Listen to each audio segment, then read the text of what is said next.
Pensez-vous vraiment clairement à qui vous êtes et à propos de ce que Dieu a conçu pour vous depuis le début?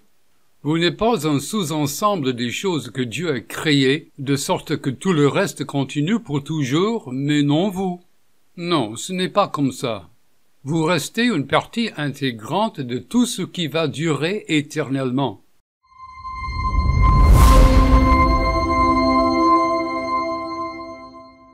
Donc une dernière question.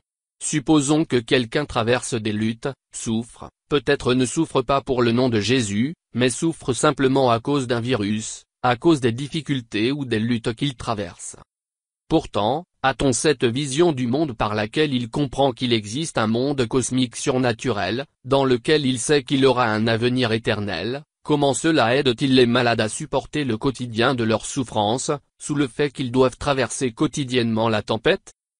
Eh bien, une des choses dont je voudrais parler, c'est pourquoi est-ce que quelqu'un supposerait que Dieu ne mettra pas fin aux êtres spirituels que l'on perçoit comme n'étant pas tuables.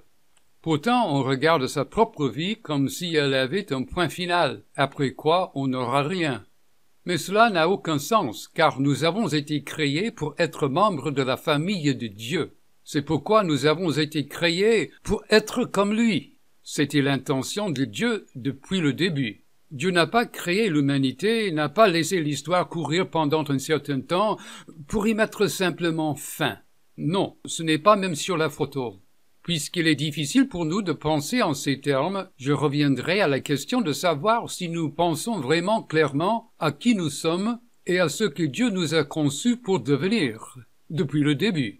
Pensez-vous vraiment clairement à qui vous êtes et à propos de ce que Dieu a conçu pour vous depuis le début? Vous n'êtes pas un sous-ensemble des choses que Dieu a créées, de sorte que tout le reste continue pour toujours, mais non pas vous. Non, ce n'est pas comme ça. Vous restez une partie intégrante de tout ce qui va durer éternellement. C'est ce que Dieu veut pour votre destin. Je pense que nous devons avoir des pensées comme celle-là, de jour en jour. Bien, maintenant, les gens parlent beaucoup de joie. J'avoue que je ne suis pas l'orateur le plus éloquent, le plus expressif de la pièce. Mon rôle est souvent de servir de bâton dans la boue. Je n'ai pas encore trouvé un terme pour ce rôle. Mais je peux te dire la meilleure définition de la joie que j'ai jamais entendue. J'ai entendu cette définition pour la première fois dans une chapelle d'une école biblique d'un prédicateur dont le nom est Larry Pellegrini, qui réside actuellement en Caroline du Nord. Je n'ai pas oublié la meilleure définition de la joie que j'ai jamais entendue. La joie, ce n'est pas être étourdi de bonheur. La joie est plutôt un optimisme théiste sur la vie. En d'autres termes, on mène sa vie en se basant sur la croyance optimiste que Dieu sait finalement ce qu'il fait, de sorte que sa vie deviendra éventuellement ce que Dieu veut qu'elle soit.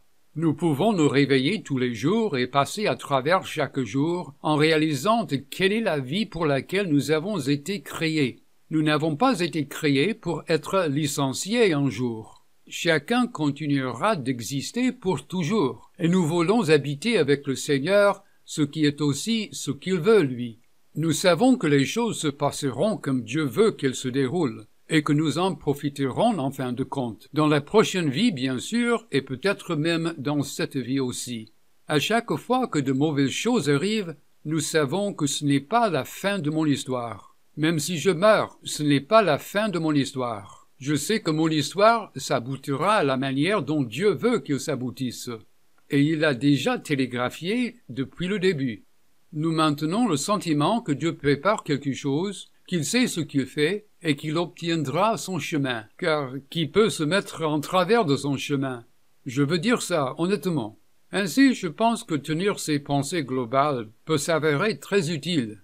Il n'est pas nécessaire qu'on porte un sourire sur son visage tous les jours, car nous allons souffrir. Le message du Nouveau Testament parle honnêtement de la manière totale, transparente de la souffrance. Le Nouveau Testament parle honnêtement de la manière dont Dieu prévaudra à la fin. Si vous êtes un membre de sa famille, alors vous aimerez ce qu'il vous prépare.